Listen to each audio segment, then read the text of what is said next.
Втора част на това какво правих в събота, както видяхте в миналото видео, тръгнахме към Шумен. Какво ще правим там? Ще отидем на паметника на създателите на българската държава. А как се стига до там? Като се изкачат 1300 стъпала, защото паметникът е създаден за 1300 години от създадена на българска държава.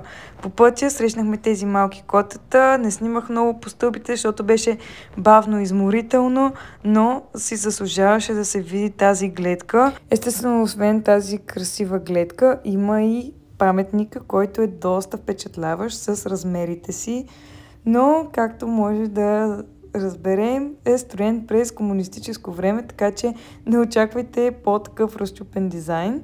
След това се върнахме, ядохме пица, паста и този десерт беше много добър.